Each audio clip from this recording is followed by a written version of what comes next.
Welcome to More Than a Few Words, marketing conversation for business owners. This is your host, Lorraine Ball. And if you're like a lot of us, I'm guessing you're a little burned out on social media.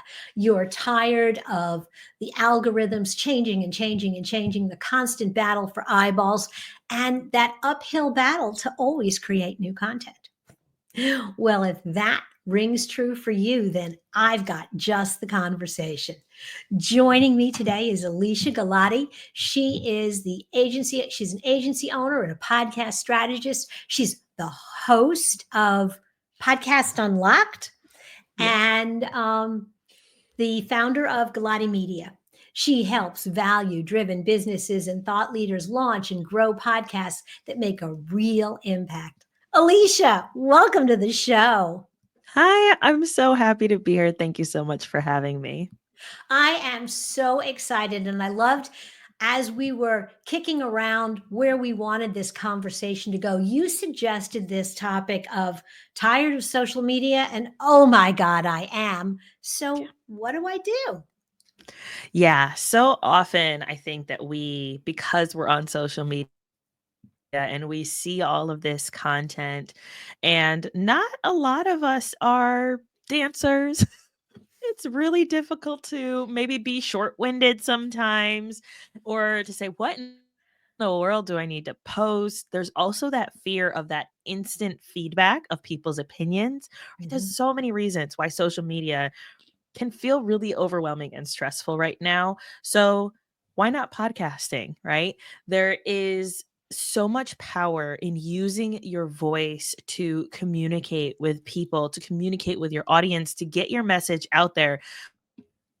And it's great for SEO. So, you've got, go ahead if you want to.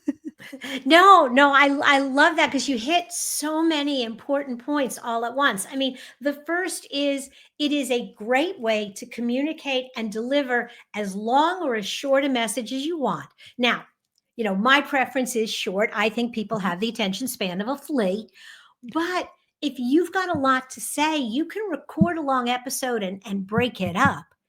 But you said something else that I really, really am intrigued with. Podcasting is good for SEO.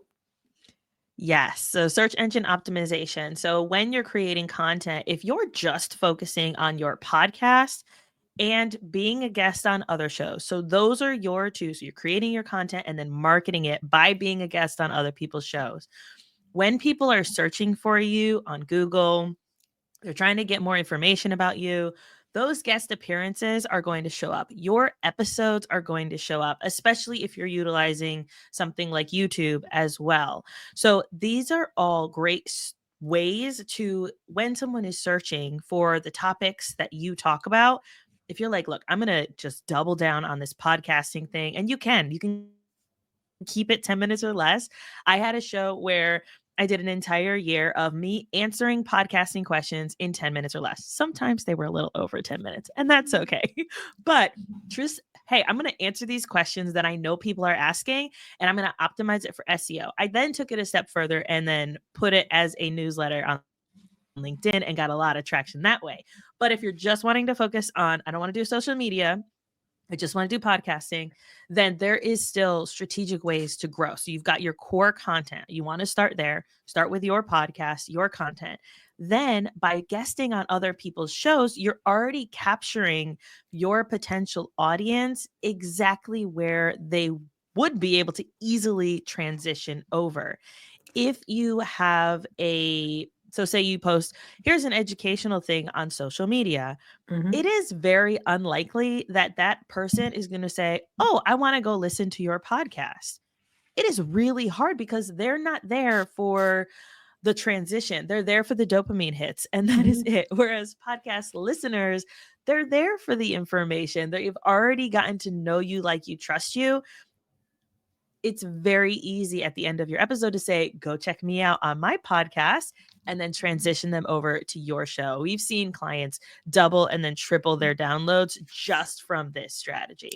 And the thing that's really nice is good podcast hosts. We are first off, I think we are a really warm community. I think we like to help each other. And so, invariably, if I'm doing a podcast, I'm going to put a link to your podcast in my show notes. And Yep. so, if somebody is listening to my podcast about you, then they're going to see that link.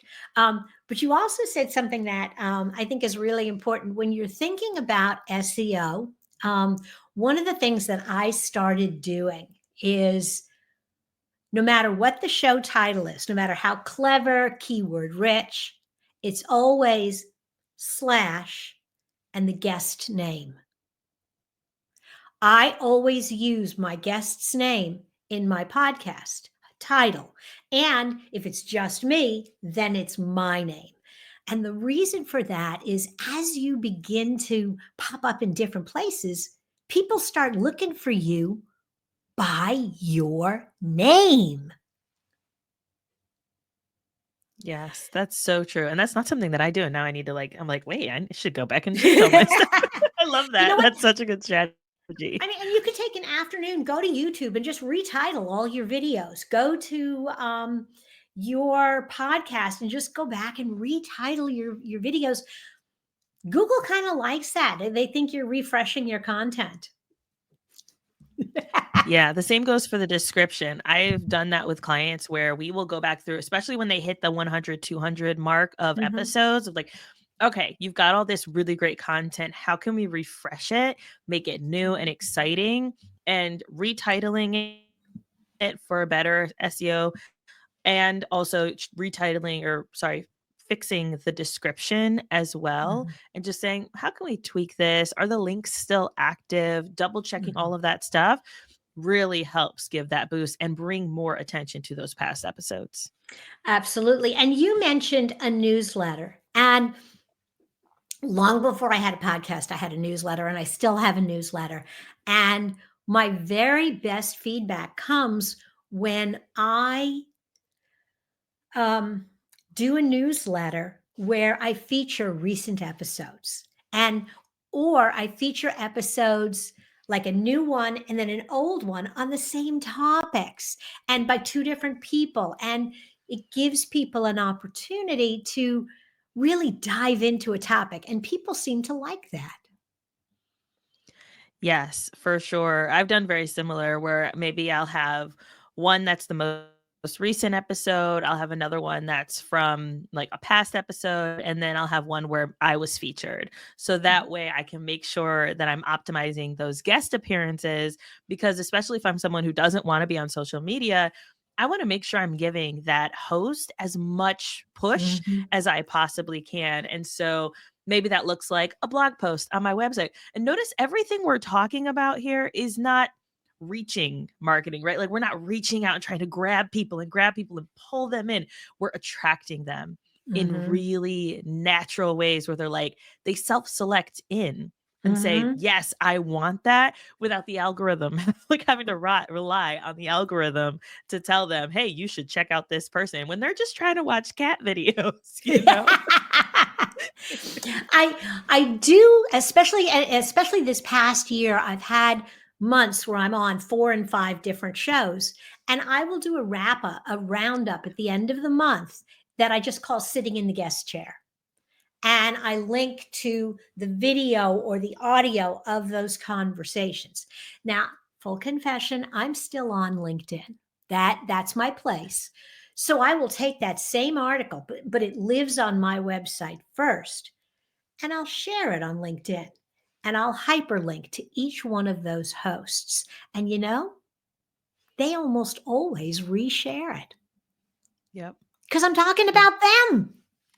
Exactly. Yeah. So I think that if you just do those few things, right? So we're talking about your website, your podcast, being a guest on other people's shows, your email list or newsletter. Mhm, Maybe you pick one social platform that you enjoy because we all have that one where we kind of mhm, like to hang out on, right? mhm, That's it. That's all you have to do. You don't have to be in all of these places. And mhm. so just release some of that pressure and those shoulds and Yeah. do what works best for you. And you will be able to have success this way because you're more focused on Mhm. where you want to take your content and how you want to be able to show up in the world. And you're going to show up a lot better instead of spread thin. Absolutely. Absolutely. Well, Alicia, this has been fabulous. Thank you so much for coming and hanging out with me.